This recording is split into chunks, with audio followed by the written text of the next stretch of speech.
Hello hello hello, kitchen 123 में आज बन रही है दमपुख्त बीफ बिरयानी। तो किचन 123 की इसी तरह की ज़बरदस्त रेसिपीज देखते रहने के लिए किचन 123 को लाइक करें, सब्सक्राइब करें और बेल बटन को भी प्रेस कर दें। तो सबसे पहले तो मैं आपको इंग्रेडिएंट्स बताती हूँ। आधा किलो मैंने बीफ लिया हुआ है, चर्बी के समेत है। अगर आप चर्बी खाना पसंद नहीं करते तो आप साफ सुथरा बगैर किसी चर्बी के भी गोश्त ले सकते हैं, लेकिन ये इस तरह की जो ट्रेडिशनल रेसिपीज़ हैं इसके अंदर थोड़ी बहुत चिकनाई की अगर एडिशन हो तो एक ख़ास तरह का फ्लेवर आता है, जो कि आपको मशहूर जगह जो इन डिशेस के लिए मशहूर है वहाँ से जो मिलता है उसके करीब का टेस्ट बनता है। तो ये तो बीफ हुआ, और यहाँ पर इस प्याली में मौजूद है 2 चाय के चम्मच है अदरक का पेस्ट है और लहसुन का पेस्ट मिला के, यानी कि 2 चाय के चम्मच बनते हैं। और ये मेरे पास मौजूद है 4 तेजपात के पत्ते, 2 चाय के चम्मच है नमक, 1 खाने का चम्मच है लाल मिर्च का पाउडर, 1 खाने का चम्मच है धनिया पाउडर और 1/4 चाय का चम्मच है हल्दी का। और 4 कप पानी डाल के इसको मैं पकने के लिए रख दूंगी। और जब बीफ गल जाएगा उसके बाद हम चावल को उबालने का और लेयरिंग करने का काम करेंगे।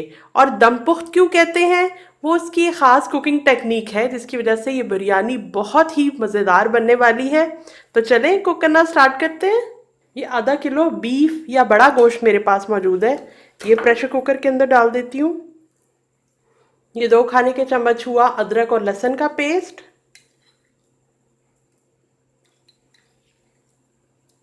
ये रहे 4 तेजपात के पत्ते, ये खुशबू के लिए होते हैं। और ये जो मसाले मैंने आपको बताए, नमक, लाल मिर्च पाउडर, धनिया पाउडर, हल्दी पाउडर। अब इस जग में मेरे पास 4 कप पानी मौजूद है, ये डाल के मैं बीफ को पकने के लिए रखती हूँ। अगर ज़रूरत पड़ी तो हम मज़ीद पानी भी ऐड करेंगे, क्योंकि बीफ के गलने का टाइम मुख्तलिफ होता है, बाज़ों का जल्दी गल जाता है, बाज़ों का ज़्यादा टाइम लगता है। तो फिलहाल हम इसमें 4 कप पानी डाल रहे हैं। अब मैं इसको पकने के लिए चूल्हे पे रखती हूँ और बताती हूँ कितनी देर में बीफ गला।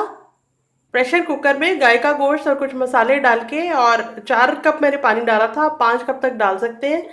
प्रेशर कुकर को बंद करके मैंने इसको गला लिया है, गाय के गोश्त को अच्छे तरह से। मुझे 25 मिनट लगे हैं, तो इससे थोड़ा सा टाइम कम ज़्यादा हो सकता है, क्योंकि प्रेशर कुकर में भी फ़र्क होता है और गोश्त में भी फ़र्क होता है। बाज़ों का जल्दी गल जाता है, बाज़ कुछ इस तरह के गोश्त होते हैं जिनके गले में ज़्यादा टाइम लगता है। तो टाइम का अंदाज़ा आपको रहे 25 मिनट का, कि उससे थोड़ा बहुत ऊपर नीचे हो सकता है। अब इसके अंदर ऐड करने के लिए 2 बड़े साइज़ के मैंने टमाटर लिए और उसकी ये प्यूरी बना ली है, ये इसके अंदर जाएगी। अभी चूल्हा मैंने बंद किया हुआ है ताकि मैं आपको एक्सप्लेन कर सकूं।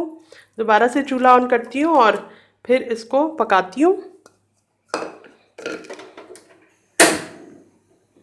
जितनी देर टमाटर की प्यूरी गोश्त के साथ मिक्स हो रही है, आंच को मैंने दरमियाना सा रखा हुआ है, उस दौरान मैं आपको बाकी के इंग्रेडिएंट्स बताती हूँ जो कि चावल उबालने के लिए और लेयर लगाने के लिए चाहिए। साथ साथ टमाटर जो है वो पक रहा है अच्छी तरह से, गोश्त के साथ मिक्स हो जाए।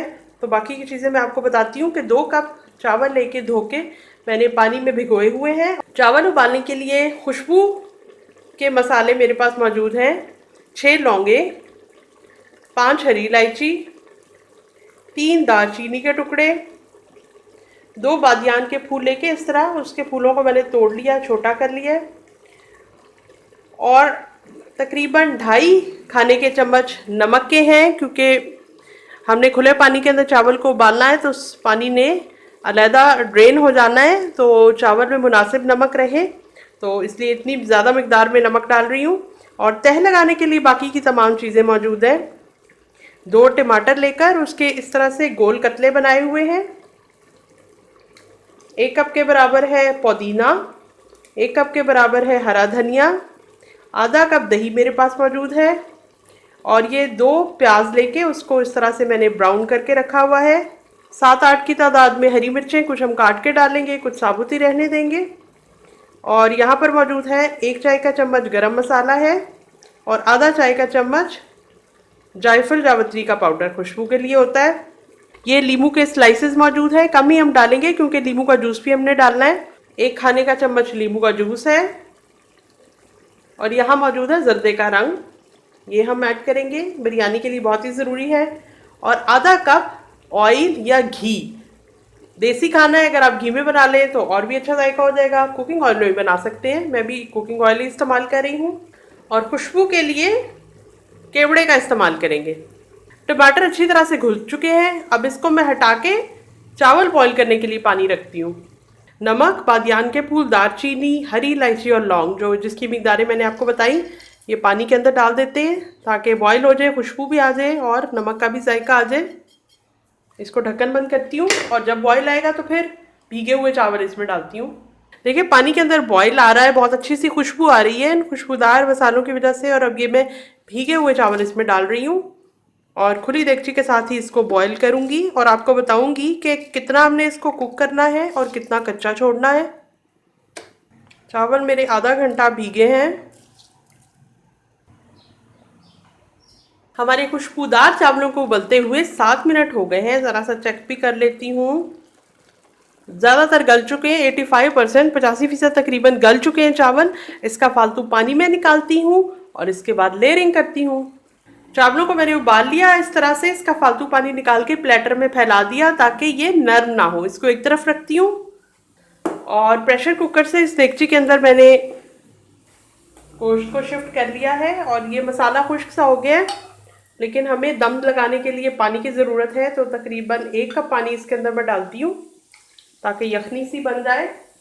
तवा मैंने देगची के नीचे रखा हुआ है दम देने के लिए, ये दम देने की ही तैयारी है। जितनी देर इसके अंदर उबाल आता है, दही के अंदर हम जर्दे का रंग मिक्स कर लेते हैं। आधा कप दही में आधा चाय का चम्मच जर्दे का रंग ऐड कर रही हूँ। जर्दे के रंग को आप किसी न किसी लिक्विड के अंदर शामिल करके ऐड करें तो चावलों के ऊपर अच्छा रंग आता है। अगर आप डायरेक्टली पाउडर ही डाल दें तो फिर चावलों पर अच्छा रंग नहीं आता। ये देखिए खूबसूरत सा येलो कलर बन गया है। करी पत्ता मैं निकाल रही हूँ क्योंकि खुशबू देने का काम ये कर चुके हैं। पुदीने के पत्ते बोटियों को साइड पे करने के बाद इसके ऊपर ऊपर डाल रही हूँ। दरमियान में यखनी है।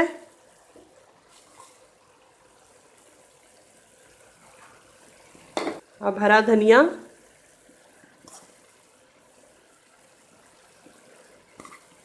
ज़बरदस्त खुशबू आ रही है, दूर तक फैल रही है। ब्राउन किया हुआ प्याज, चूल्हा मैं बंद कर रही हूँ ताकि यखनी मज़ीद खुश्क ना हो। दरमियान में यखनी है और बोटियाँ जो है वो साइड साइड पर हैं।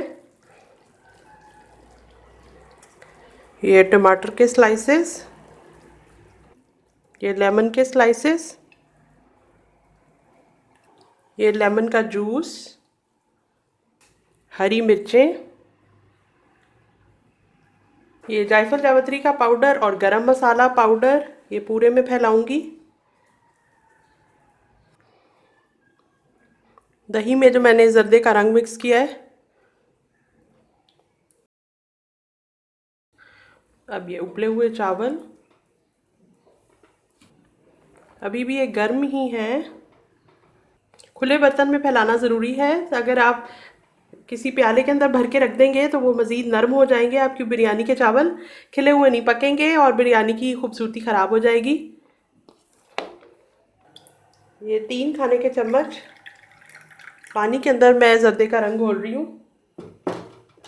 तकरीबन आधा चाय का चम्मच है ये जर्दे का रंग। ये देखिए खूबसूरत इसका येलो और ऑरेंज सा शेड बन रहा है जो कि बहुत अच्छा लगेगा। पहले लेकिन मैं इसके ऊपर तेज़ गरम किया हुआ ऑयल डालती हूँ और इसके बाद ये बाकी की 2 चीज़ें। ये आधा कप गरम किया हुआ ऑयल है, कच्चा हमने नहीं डालना। थोड़ा थोड़ा करके सिजलिंग साउंड आ रही है। सारे में फैलाऊंगी क्योंकि हमने अभी तक ऑयल का बिल्कुल कोई इस्तेमाल नहीं किया था पूरी बिरयानी में। तो ये चला गया ऑयल। येलो का शेड तो आ गया। अब ये देखिए मेरी चमची के अंदर बिल्कुल ज़रा सी मिकदार में रेड फूड कलर है, ये मैं ऐड कर रही हूँ ताकि कुछ चावल जो है वो थोड़े से डार्कर शेड के हो जाए, वो भी बड़े खूबसूरत लगेंगे।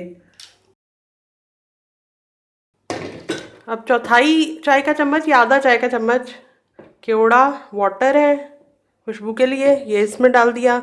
और अब इसको सील करने के लिए और इसको दम पुख्त करने के लिए आटे से हम इसको सील करेंगे।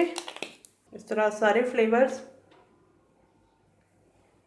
अच्छी तरह बिरयानी के अंदर समा जाएंगे, रच बस जाएंगे।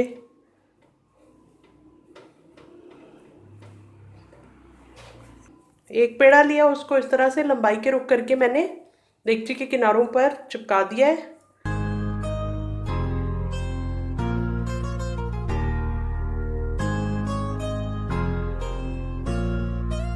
बिरयानी के अंदर मैंने लेयर्स लगा दी और इसके किनारों को दम पुख्त करने के लिए कि तमाम स्टीम और इसकी जो खुशबू है वो अच्छी तरह से बिरयानी के अंदर रच बस जाए। मैंने ये किया कि गुने हुए आटे को देगची के किनारों पर अच्छी तरह से लगा दिया है, कोई भी साइड छोड़ी नहीं है। ऊपर भी एक जो सुराख होता है नॉन स्टिक देगचियों के ऊपर, उसको भी आटे की मदद से कवर कर दिया है। अब मैंने रखा है नीचे एक तवा। तवे को 1-2 मिनट के लिए मैं तेज़ आंच पे गरम करूंगी और फिर आंच को बिल्कुल हल्का करके दम दूंगी। तो बिरयानी को जब दम लग जाएगा तो फिर मैं आपको दिखाती हूँ। बिरयानी को 15 मिनट का दम देने के बाद मैंने चूल्हे को बंद कर दिया है, लेकिन अब 10 मिनट मज़ीद मैं इसको इसी तरह बंद रहने दूंगी और उसके बाद बिरयानी का ढक्कन खोलूंगी। अब दम पुख्त करने के लिए जो आटा हमने लगाया था वो उतारते हैं। खुशबू सूंघ के ही मज़ा आ गया, खाएंगे तो क्या ही बात होगी। अब प्लेटर मैं आपको निकाल के दिखाती हूँ।